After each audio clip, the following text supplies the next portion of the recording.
Siempre dicen que el miedo tiene un sabor metálico, como si te hubieras mordido la lengua hasta sangrar, pero en la casa de la familia Rivera, el miedo no solo se saborea, se respira. Se adhiere a la piel como una segunda capa de sudor frío y pegajoso que no puedes quitarte ni con la ducha más caliente. Estoy parada frente al mesón de granito negro, ese granito importado que mi suegra, doña Alba, se jactó de traer de Italia durante 3 meses seguidos, y lo único que puedo ver es mi propio reflejo distorsionado en la hoja afilada del cuchillo de carne. Mis ojos, rodeados de ojeras violáceas que el maquillaje ya no logra ocultar, me devuelven una mirada que desconozco. ¿En qué momento esta mujer ojerosa, temblorosa y patética reemplazó a la Valentina llena de vida que era yo hace 5 años? Afuera, la lluvia de Bogotá golpea los ventanales de piso a techo con una violencia que parece personal, como si el cielo mismo quisiera romper el vidrio y ahogarnos a todos. Es una tarde gris, de esas que se te meten en los huesos, típica de esta ciudad que a veces siento que es cómplice de mi tristeza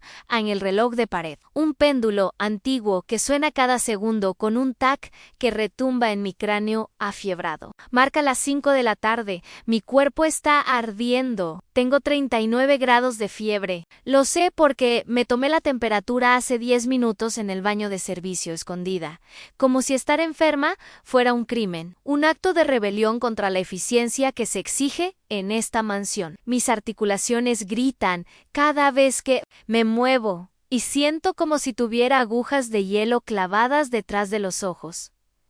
Hoy es mi cumpleaños en 30 años, y lo estoy celebrando sola, con un delantal puesto, esperando a 12 personas que me desprecian. Alejandro, mi esposo, el hombre que prometió cuidarme en la salud y en la enfermedad, me envió un mensaje de texto esta mañana: surgió algo en la empresa. No llego hasta mañana.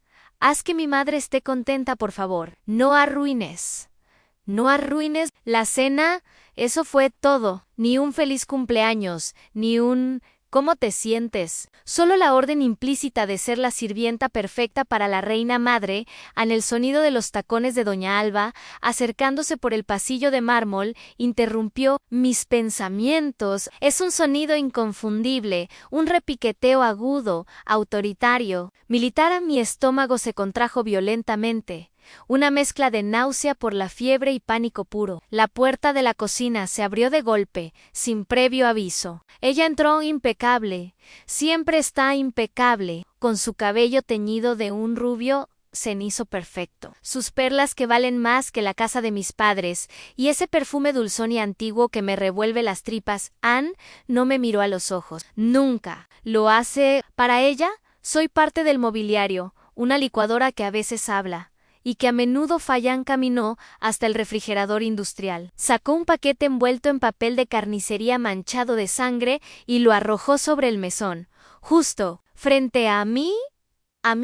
El paquete aterrizó con un sonido húmedo, obsceno. Gotas de sangre fría salpicaron mis manos, y una de ellas aterrizó en mi mejilla, que ardía por la fiebre. Me quedé paralizada, sintiendo el rastro frío de la sangre animal bajando por mi piel caliente. Mi familia llega en 1 hora, gritó, su voz rasgando el silencio tenso de la cocina como una navaja. Frite estos bistecs. ¡Rápido! Son cortes de primera, Valentina. No esa basura que acostumbras comer en tu pueblo, y más te vale que no los quemes, inútil. Si arruinas esta carne, te juro que será la última vez que pises esta cocina.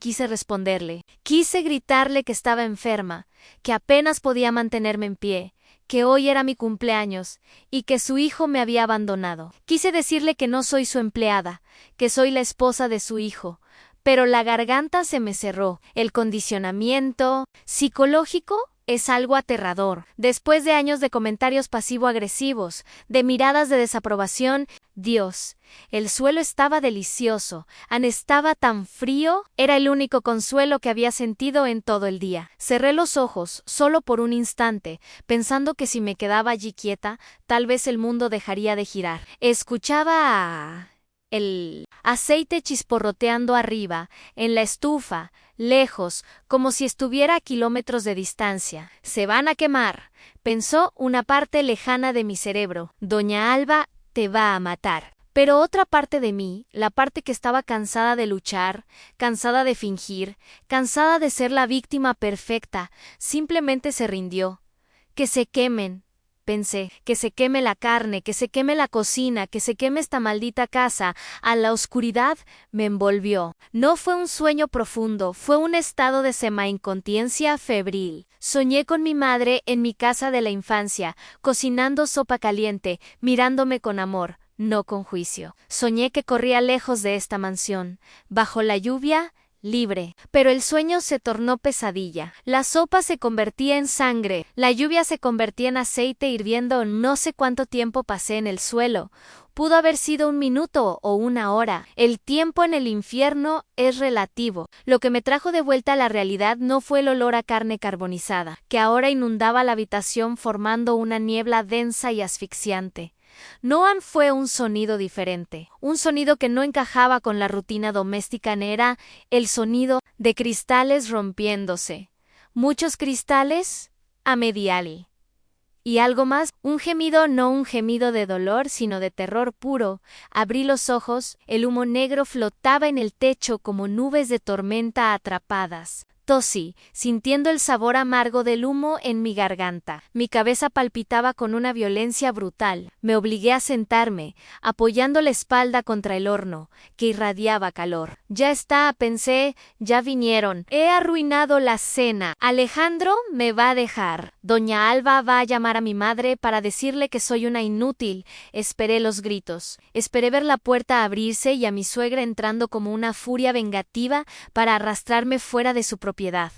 Pero la puerta de la cocina estaba abierta, y doña Alba estaba allí, pero no me estaba mirando a mí. Ni siquiera parecía notar el humo que salía de la sartén, donde los costosos bistecs eran ahora trozos de carbón inservibles. Doña Alba estaba de pie junto a la puerta trasera, la que da al jardín y al patio de servicio. Estaba de espaldas a mí. Su postura rígida había desaparecido. Estaba encorvada, temblando visiblemente. A sus pies, la bandeja de cristal, con las copas de vino tinto, que seguramente venía a buscar, estaba hecha añicos, el vino derramado mezclándose con los cristales como si fuera sangre fresca en el suelo blanco.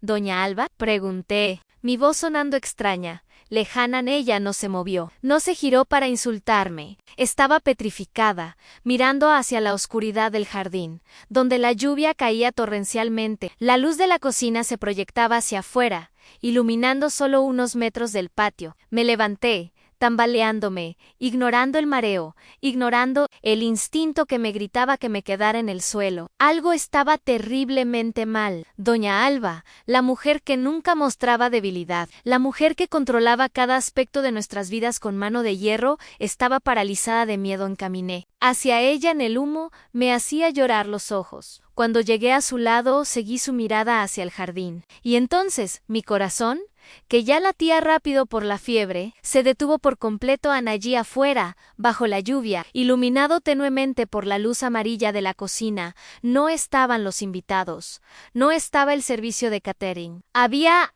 alguien parado en el centro del jardín, alguien que no debería estar allí, alguien que llevaba puesto un traje que yo reconocía perfectamente, pero que estaba empapado, sucio, con barro hasta las rodillas. Estaba de espaldas a nosotras, mirando hacia el muro perimetral, cavando. Estaba cavando en la tierra mojada con las manos desnudas frenéticamente como un animal desesperado.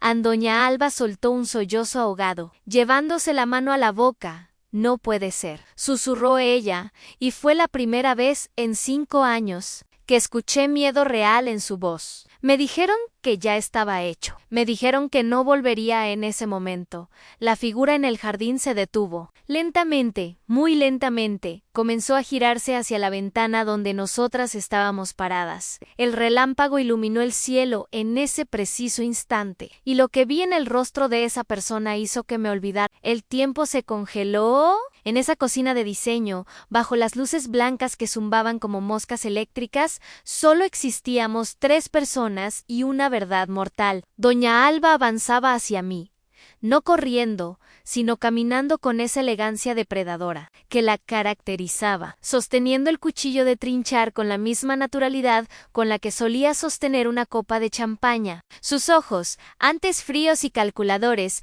ahora brillaban con una locura febril, la locura de quien ha construido un castillo de naipes sobre un cementerio y ve cómo la primera carta empieza a caer. Alejandro seguía de rodillas, sollozando en el suelo mojado, un hombre roto por el peso de secretos que no eran suyos, pero que había cargado como piedras en los bolsillos de su traje italiano. Nadie va a saberlo. Valentina, dijo doña Alba, su voz suave casi maternal, lo cual lo hacía infinitamente más aterrador. ¿Sofía se fue? Se fugó. Es una historia triste, pero la gente olvida.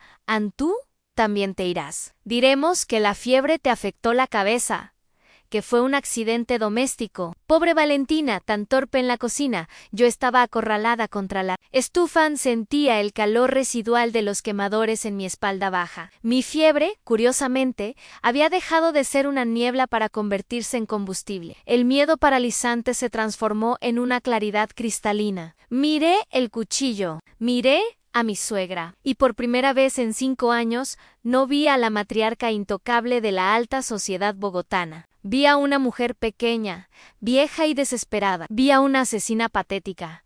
No fue un accidente, ¿verdad? Pregunté, mi voz sorprendentemente firme, resonando sobre el ruido de la lluvia. Sofía no se cayó. Tú la mataste porque Alejandro la amaban, porque ella no tenía apellido, porque ella tocaba el piano mejor que tú. Doña Alba se detuvo a 1 metro de mí. Sonrió, una mueca torcida que mostraba sus dientes perfectos.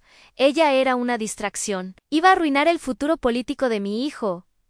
Iba a manchar nuestro linaje con su sangre común. Tuve que, corregir el error. Y tú, querida, eres otro error. Levantó el cuchillo. El acero brilló en ese instante. Mi instinto de supervivencia tomó el control. No pensé, actué. Mis manos, que minutos antes temblaban, se movieron con la precisión de un cirujano. Agarré el mango de la pesada sartén de hierro fundido, que aún estaba sobre la hornilla. Estaba hirviendo. El aceite quemado y los restos de los bistecs carbonizados seguían dentro, una mezcla negra y líquida a cientos de grados de temperatura. ¡Aléjate!, grité, levantando la sartén con ambas manos como si fuera un escudo medieval. Doña Alba se rió y dio un paso adelante. No te atreverías. Mosquita muerta, pruébame, gruñí, y en ese momento sentí que la Valentina sumisa moría para siempre. Lancé el contenido de la sartén. No hacia su cara.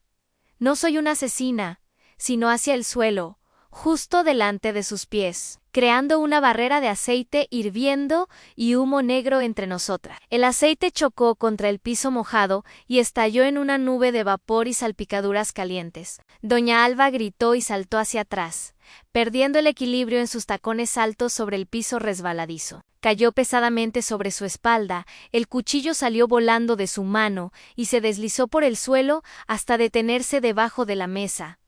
¡Alejandro!, grité, buscando a mi esposo con la mirada.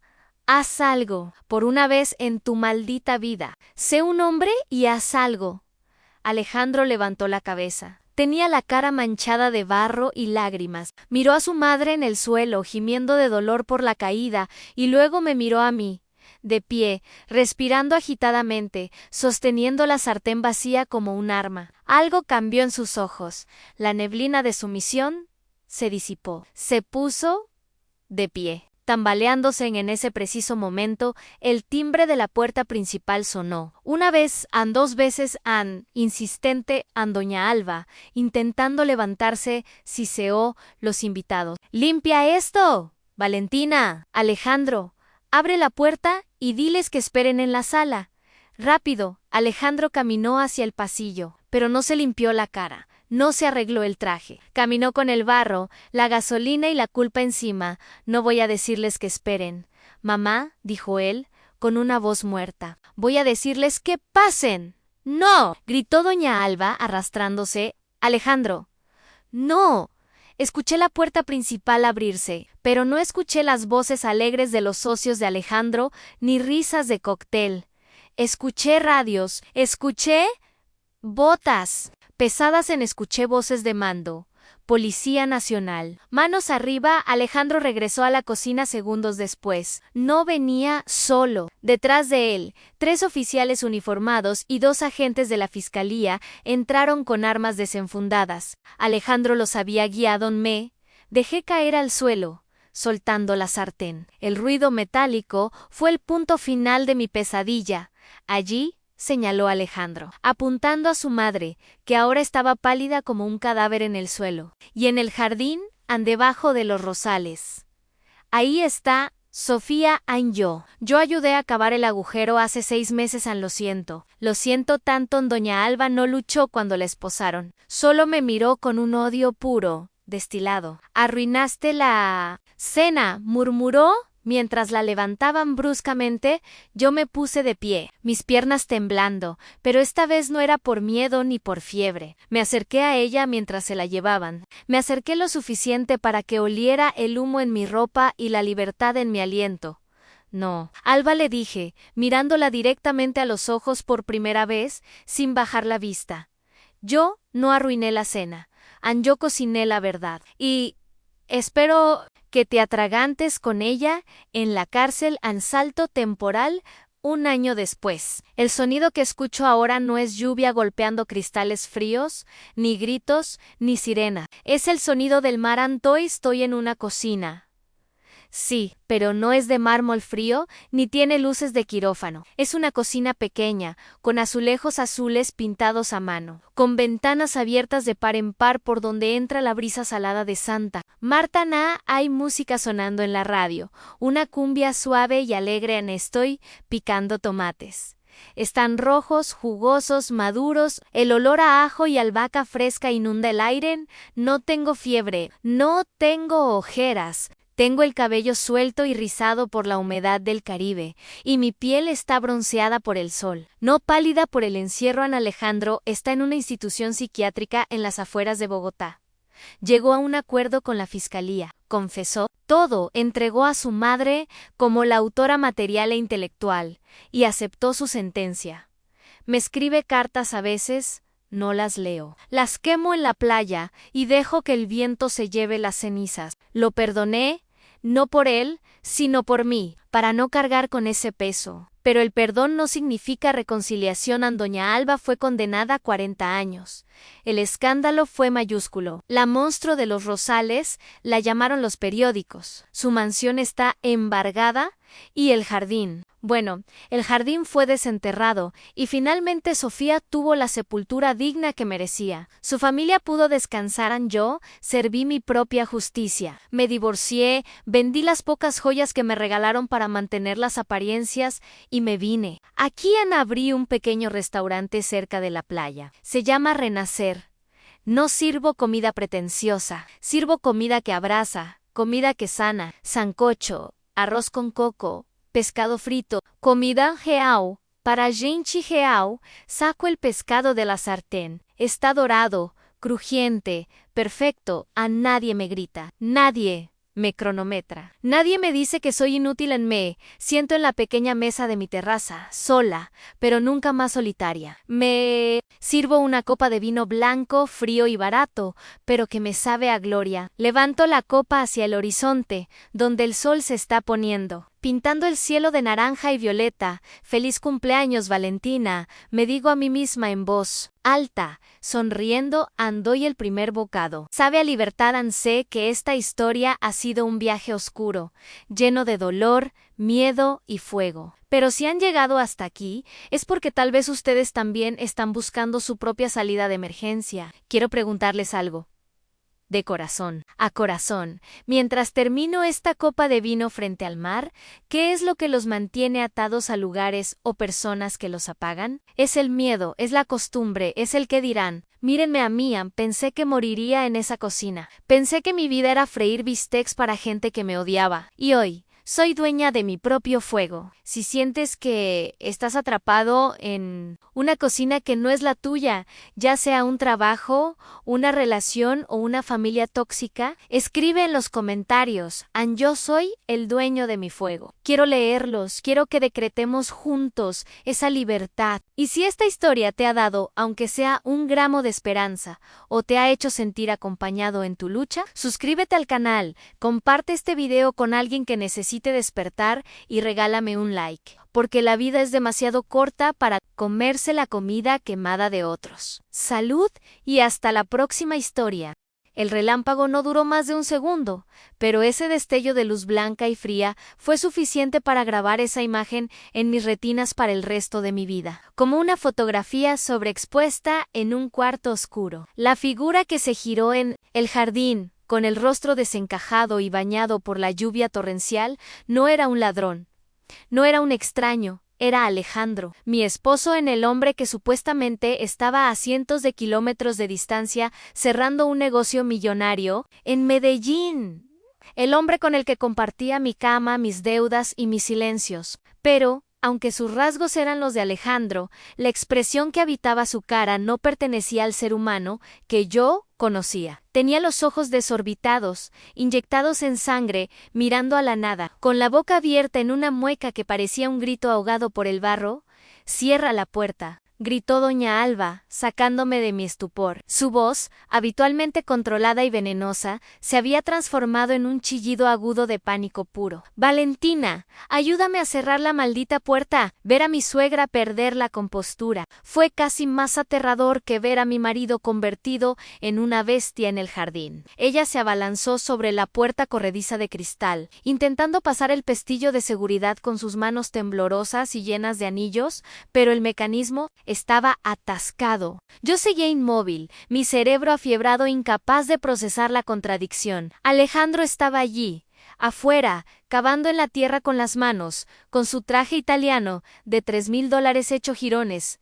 «Alejandro», susurré, dando un paso vacilante hacia el vidrio. «No lo llames, no lo mires», bramó doña Alba, empujándome con una fuerza sorprendente para apartarme de la vista. «Escóndete en la despensa, ahora», pero era tarde. Alejandro nos había visto, o más bien, había visto la luz y dejó de cavar. Se levantó lentamente del agujero lodoso que había estado escarbando junto a los rosales premiados de su madre. Caminó hacia nosotras, no corría. Caminaba con una pesadez zombie, arrastrando los pies en el barro, con los brazos colgando inertes a los costados en el sonido del viento, y la lluvia se intensificó cuando él llegó al umbral. Doña Alba seguía luchando con el pestillo, solozando histéricamente. «Vete», le gritaba ella a través del cristal. «Te dije que no vinieras aquí. Te dije que te quedaras en el hotel».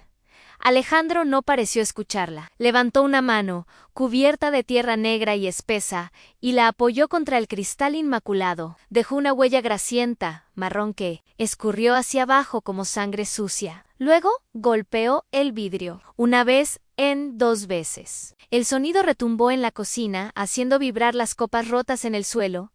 «Mamá». Su voz se escuchó amortiguada por el vidrio, ronca, gutural. «Mamá, se está saliendo a la lluvia. La lluvia la está sacando». Doña Alba palideció tanto que pensé que se desmayaría. Dejó de intentar cerrar la puerta y retrocedió, llevándose las manos a la cabeza. «Cállate, cállate, imbécil», gimió ella, mirando de reojo hacia mí con terror. «Ella está aquí. La inútil está aquí». Antes de que pudiera preguntar a qué se refería, Alejandro golpeó el cristal con el hombro. El seguro, viejo y maltratado por la humedad, se dio con un chasquido metálico. La puerta se deslizó abierta violentamente. El caos entró en la cocina. El viento helado de Bogotá barrió el humo de los bistecs quemados, reemplazándolo con un olor mucho peor, olor a tierra mojada, a alcohol rancio y a algo dulce y podrido, como flores muertas en un cementerio. Alejandro entró tambaleándose, goteando agua sucia sobre el piso blanco. Tiritaba incontrolablemente. Yo estaba pegada a la isla de la cocina, abrazándome a mí misma, sintiendo cómo la fiebre me hacía ver todo con un filtro irreal. Casi onírico. Alejandro dio 2 pasos y se detuvo frente a su madre. Doña Alba, recuperando un fragmento de su autoridad habitual, levantó la mano y le propinó una bofetada sonora en la mejilla sucia. ¿Qué has hecho? Le siseó ella. Teníamos un plan, una coartada. Se supone que estás en Medellín. Alejandro no reaccionó al golpe, ni siquiera parpadeó. Giró la cabeza lentamente, como un mecanismo oxidado, hasta que sus ojos se encontraron con los míos. Me miró como si yo fuera un fantasma o un mueble más de la casa. No había reconocimiento en su mirada, solo un vacío abismal. Valentina, dijo mi nombre, pero sonó extraño en su boca, como si estuviera probando la palabra por primera vez. Valentina, tú tienes frío, Alejandro, estás empapado. Intenté acercarme, mi instinto de esposa cuidadora luchando contra el terror que me paralizaba. ¿Qué te pasó? ¿Por qué estabas cavando? Él soltó una risa seca, sin humor. No estaba cavando para enterrar, Valen estaba cavando, para que no flotara en el agua. El agua lo arruina todo. Ella me dijo que lo hiciera profundo, pero la tierra escupe lo que no le pertenece. ¡Basta! Doña Alba se interpuso entre nosotros, agarrando a Alejandro por las solapas de su saco. Arruinado. Está delirando. Tiene fiebre, igual que tú. Alejandro, sube a tu cuarto ahora mismo. Pero Alejandro la apartó con un empujón brusco que la envió contra el refrigerador. Doña Alba jadeó de dolor, tocándose la espalda. Fue la primera vez que vi a mi esposo usar la fuerza física contra su madre. El silencio que siguió fue absoluto. Solo roto por el repiqueteo de la lluvia, Alejandro se acercó a mí. El olor que emanaba de él era insoportable. Me di cuenta entonces de que no solo olía a tierra y alcohol, olía a gasolina en sus manos, negras de barro, temblaban. Metió la mano en el bolsillo interior de su saco. Yo retrocedí hasta chocar con la estufa apagada. ¿Qué tienes ahí?, pregunté, mi voz temblando. Me dijeron que me deshiciera. ¿De todo?, murmuró, sacando un objeto pequeño envuelto en un pañuelo sucio. ¿Pero esto honesto? Brillaba en el barro. No pude dejarlo ahí. Me miraban. Doña Alba se lanzó hacia él para intentar arrebatarle el objeto, pero resbaló en el piso mojado y cayó de rodillas. «No se lo des, Alejandro, por el amor de Dios, no se lo muestres», gritó ella desde el suelo, con una desesperación que me heló la sangre. Alejandro ignoró a su madre. Extendió la mano hacia mí y dejó caer el objeto en mi palma abierta. Estaba frío, pesado y cubierto de lodo. En mis dedos, torpes por la fiebre, limpiaron un poco la superficie del objeto. Era metal en oro. Al quitar la capa de suciedad, un destello familiar golpeó mis ojos. Era un relicario antiguo, ovalado, con una pequeña esmeralda en el centro. Sentí que el suelo desaparecía bajo mis pies. El aire salió de mis pulmones en un grito silencioso. Yo conocía ese relicario, lo conocía perfectamente, no porque fuera mío, sino porque lo había visto en cientos de carteles pegados por los postes de luz de todo el barrio hacía 6 meses. Lo había visto en las noticias, lo había visto en el cuello de la mujer que vivía en la casa de enfrente, la que desapareció sin dejar rastro una noche de lluvia idéntica a esta. Sofía, la chica universitaria que daba clases de piano y que todos decían que se había fugado. Con un novio abrí el relicario con las uñas, rezando para que estuviera vacío. Pero no lo estaba. Dentro, a pesar del agua y el barro, se distinguía perfectamente una foto minúscula. Una foto de Alejandro, sonriendo, abrazado a Sofía. Levanté la vista, horrorizada. Alejandro estaba llorando en silencio, lágrimas limpias, abriendo surcos en la suciedad de su cara. Ella no se fugó, Valentina, susurró él, con la lucidez repentina de los condenados.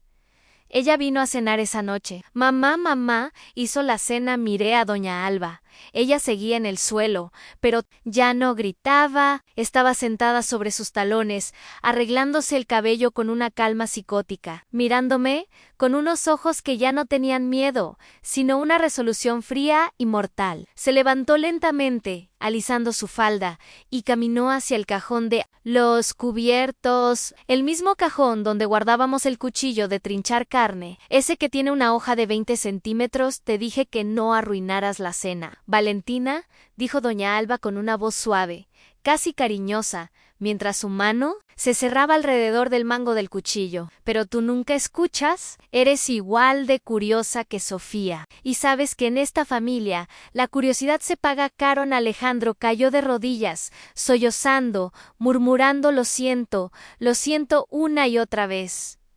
Yo estaba atrapada. La puerta del jardín estaba bloqueada por el cuerpo de mi esposo colapsado. La única salida era el pasillo, pero doña Alba estaba entre la salida y yo, con el cuchillo brillando bajo la luz blanca de la cocina. Mi fiebre parecía haberse evaporado, reemplazada por una inyección de adrenalina pura. Sabía que tenía segundos para reaccionar. Esto es algo que necesito preguntarles ahora, mirándolos a los ojos a través de esta pantalla, porque siento que mi vida depende de que alguien entienda esto. ¿Alguna vez han estado en una habitación con dos personas que creían conocer y se han dado cuenta de que son los únicos cuerdos en un manicomio? ¿Qué harían si descubren que la desaparición más famosa de su ciudad ocurrió en la cocina donde toman el café todas las mañanas? Si alguna vez han sospechado de sus vecinos o han sentido que la familia perfecta escondía cadáveres en el armario o en el jardín, déjenmelo saber en los comentarios. Díganme desde qué lugar del mundo están viendo este horror. Y por favor, si quieren ver si logro salir de esa cocina antes de que doña Alba use ese cuchillo, o si Alejandro finalmente confiesa dónde está el cuerpo de Sofía, suscríbanse y activen las notificaciones. Porque en el próximo bloque voy a tener que usar algo más que palabras para sobrevivir a mi propia fiesta de cumpleaños.